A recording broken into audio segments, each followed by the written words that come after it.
잉글랜드는 이름값 하나도 못해요. 네, 안녕하세요, 반갑습니다. 축구친구입니다. 드디어 유로 2024가 개막했습니다. 여러분들은 과연 어느 팀이 우승할 것 같으신가요? 호나두의 포르투갈, 은바페의 프랑스, 부활한 전창훈단 독일? 많은 의견이 있을 수 있겠지만 대부분의 도박사들은 이번 유로 2024에 강력한 우승 후보로 잉글랜드를 뽑았어요. 그런데 잉글랜드 이렇게 우승 후보로 뽑힌 게 한두 번이 아니죠. 매 대회마다 유력한 우승 후보라고 불렸지만 사실 마지막 월드컵 우승이 1966년이고 유로 우승은 단 한 차례도 하지 못했어요. 심지어 결승도 지난 유로 대회에서 처음으로 진출한 거였단 말이죠. 그렇다면 오늘은 잉글랜드가 도대체 왜 국제대회에서 지금까지 매우 실망스러운 성적을 거뒀는지 그 이유에 대해 한번 알아보도록 하겠습니다. 1863년 잉글랜드에서는 축구협회가 창설되면서 전세계에서 최초로 지금 우리가 알고 있는 현대축구의 시스템을 구축하기 시작했어요. 그리고 지금의 국가대표 형태도 이 시기쯤 갖춰졌죠. 시간이 조금 지나 20세기 초반 잉글랜드는 유럽 투어를 다니면서 유럽의 강팀들을 모두 박살냈었는데요. 특히나 1929년에는 마드리드에서 스페인을 4대0으로 대파했고 유럽 대륙에서 최강이라 불리던 오스트리아를 잡아내면서 자타공인 축구 최강국으로 불리기 시작했어요. 이런 오만함의 잉글랜드는 1930년과 34년 두 번의 월드컵에 불참했습니다. 수준 낮은 대회에 참가 이유가 전혀 없었다는 거죠. 왜냐면 이 시기 잉글랜드는 WM 포메이션으로 대표되는 그들의 전술을 바탕으로 실력과 전술 모두 전 세계에서 수준이 가장 높았으니까요. 이후 1934년 월드컵의 우승팀 이탈리아는 세계 최강이라 불린 잉글랜드를 로마로 초청했습니다. 이탈리아는 이런 거였죠. 야, 우리가 월드컵 우승했는데 최강국이 잉글랜드라고? 그럼 한번 들어와봐. 그런데 잉글랜드는 로마 원정에서도 이탈리아를 상대로 승리를 거두면서 아예 비공식 월드 챔피언으로 축구계 끝판왕 이미지를 보여주게 돼요. 그런데 세계 2차 대전이 끝나고 조금씩 분위기가 바뀌게 됩니다. 우선 남미와 유럽 대륙에 축구 실력이 엄청 상승했다는 점이 첫 번째였어요. 그리고 잉글랜드는 위넨 참사로 인해서 주요 전력이 대거 이탈하는 등 순식간에 암흑기를 겪게 됩니다. 그러나 잉글랜드는 축구 종주국답게 다시 화려한 선수단을 회복하게 되고 자국에서 열린 월드컵에서 바비 찰튼, 지비 그리브스 등 당시 대단한 선수들을 앞세워 우승을 차지하게 돼요. 이후로도 잉글랜드는 그런대로 괜찮은 성적들을 계속 거두었지만 결정적으로 우승이 없었고 매번 우승의 문턱에서 오심을 당하거나 아쉽게 패배하고 탈락의 고배를 마시게 됩니다. 대표적인 게 바로 아르헨티나의 마라도나 신의 손 사건이었죠.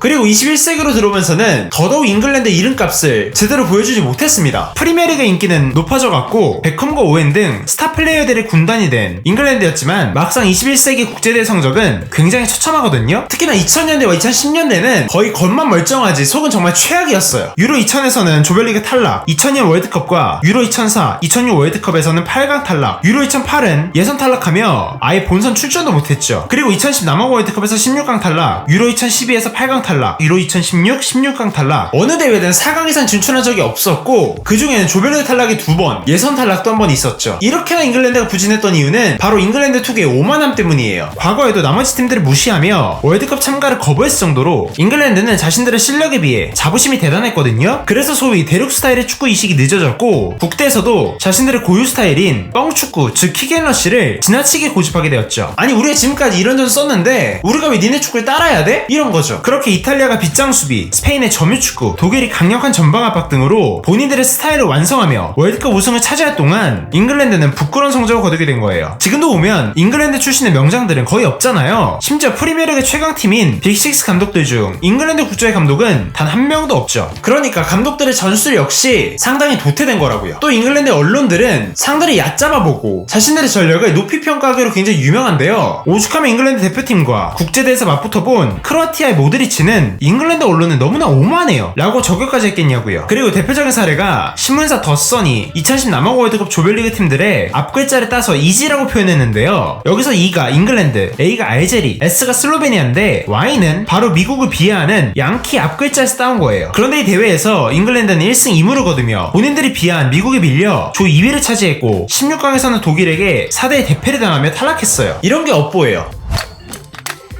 또 잉글랜드는 확실히 자국 선수들에게는 굉장히 호의적이거든요. 자국 선수들은 다른 국적의 선수들보다 더 많은 연봉을 받고 팬들에게도 많은 인기를 누리죠. 특히나 프리미어리그가 가장 상업화된 리그가 되면서 잉글랜드 선수들은 거의 대부분 자국 리그에서만 플레이하게 되었어요. 그러니까 완전히 우물한 개구리가 되어버린 거예요. 이는 다른 축구 강국들의 선수들이 다양한 나라의 리그에 진출하며 다채로운 스타일의 축구를 익힌 것과는 매우 대비되는 부분이에요. 또 유망주가 괜찮은 활약만 하면 천재가 나타났다며 언론들이 난리를 쳐서 오히려 유망주들을 망가지는 경우가 태반이고요. 그리고 막상 잉글랜드 선수들은 이 몸값은 비싸지는데 실력이 따라오지 못하니까 프리미어리그 팀들은 비싼 잉글랜드 선수 대신에 더 싸지만 능력이 좋은 외국 선수들을 영입하게 되는 거예요. 전성기의 빅4 시절 보면 리버풀은 스페인 선수들이, 첼시는 아프리카 출신의 선수들이, 아스날은 프랑스 선수들이 주축을 차지하면서 잉글랜드 선수들의 선수풀 자체가 점점 줄어들었다는 점도 있어요. 심지어 2017년 프리미어리그에서는 잉글랜드 자국 선수가 전체 선수단의 39%밖에 되지 않는다며 매우 신기한 발표를 하게 됐습니다. 이는 잉글랜드 축구협회가 홈 그로운 제도를 도입하면서 자국의 유망주 육성에 더욱 신경을 쓰게 된 계기가 된 거예요. 아무튼 이렇게 외국 선수들의 존재가 가장 치명적인 포지션이 있었으니 그건 바로 골키퍼였죠. 다른 자리는 로테이션이라도 돌지 골키퍼는 주전이 시즌 내내 바뀌지 않잖아요. 그러니까 다른 포지션에 비해서 잉글랜드 골키퍼 자원은 시즌 내내 설 자리가 없었던 거예요. 그래서 잉글랜드 역대 골키퍼였던 데이비드 제임스, 폴 로빈슨, 로버트 그린, 조하트 등이 중요한 경기에서 실책을 하거나 제 모습을 못 보여주면서 대표팀 부진에도 한몫을 하게 되었죠.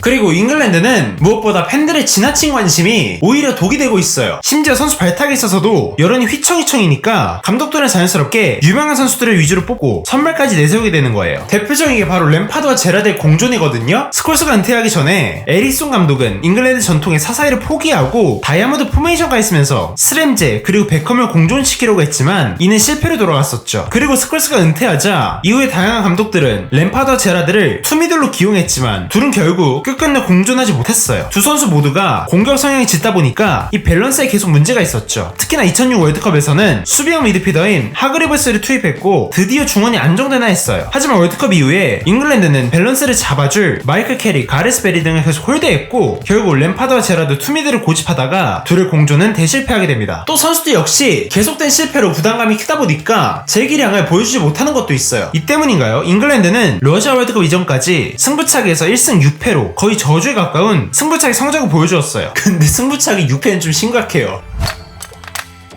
또 잉글랜드는 빅4 팀들 간의 라이벌리가 이 국가대표 성적에까지 큰 영향을 미쳤어요. 퍼디난드는 실제로 황금 세대가 실패한 이후로 지나친 라이벌리를 꼽았거든요. 첼시 애슐리 콜과 램파드 그리고 리버풀의 캐러과 제라드와는 친하게 지낼 생각을 아예 하지 않았다고 하는데요. 괜히 친밀감에 내뱉은 말을 리그 우승 경쟁에 이용해 먹을까봐 우려되었다고 밝혔죠. 그리고 당시 대표팀에서 밥을 먹을 때도 맨유 테이블, 리버풀 테이블, 첼시 테이블이 나눠졌다고 해요. 램파드와 제라드 역시 이에 동의했었는데요. 다양한 리그와 팀들에 분산되어 활약하고 있는 다른 대표팀들과 달리 매주 리그에서 경쟁해야 하는 잉글랜드 팀들은 확실히 유대감이 부족했다고 밝혔죠. 이는 비교적 라이벌팀 이적이 자유로운 이탈리아와는 확실히 비교되는 부분인데요. 또한 메이저대회 3연패를 달성한 스페인의 경우 대부분의 주축이 당시 최고의 라이벌 바르셀로나와 레알 마드리드였지만 각 팀의 주장인 푸울과 카시아스가 매우 친밀하게 지냈고 대표팀에서도 회식을 주도하고 단합을 유도하는 노력 끝에 결국 엄청난 업적을 차지할 수 있었어요. 그러니까 잉글랜드 지금까지 부진은 팬들과 언론의 오만함, 전술적인 도태, 이름값을 못한 선수들에 이어 구실점이 될 선수의 부족도 한몫했던 거죠. 네, 오늘 잉글랜드가 지금까지 메이저 대회에서 왜 이렇게나 부진했는지 그 이유에 대해 알아봤는데요. 그래도 다행히 최근에 잉글랜드는 이 러시아 월드컵을 기점으로 서서히 팀이 올라오고 있어요. 이때 스쿼드를 보면 링가드가 주전이었거든요. 상대적으로 황금 세대에 비해 이름값은 매우 약한데 4강까지 진출했고 특히나 이전까지 1승 6패였던 승부차기 징크스도 단숨에 극복했어요. 이후 유로 2020에서는 준우승, 카타르 월드컵에서도 아쉬운 8강 패배로 국제대 성적도 서서히 올라오고 있는 중이에요. 젊은 MZ 선수들이 주축인 만큼 선수들은 국대에서 매우 친하게 지내고 있고 사우스게이트 역시 전술적으로 문제가 있긴 하지만 사사이만 고집하던 팀에 3백을 사용하는 등 전술적 유연함과 선수들을 하나로 모으는 탁월한 선수단 관리를 현재 보여주고 있죠. 또 지금은 케인과 픽포드, 루크쇼, 워커 등 베테랑 등을 필두로 벨링엄과 사카, 라이스, 아놀드, 포든, 마이누 등 스쿼드의 신구조화 역시 환상적이죠. 현재 각 포지션의 약점이 없다는 것이 이번 대회 잉글랜드의 가장 큰 장점이기도 하고요. 과연 잉글랜드 대표팀이 케인의 무관저주를 어떻게 극복할지 주목해보면서 오늘 이야기 마쳐보도록 하겠습니다. 오늘의 주에 흥미로웠다면 구독과 좋아요 부탁드리고요. 지금까지 저는 축구친구였습니다. 그럼 안녕히 계세요.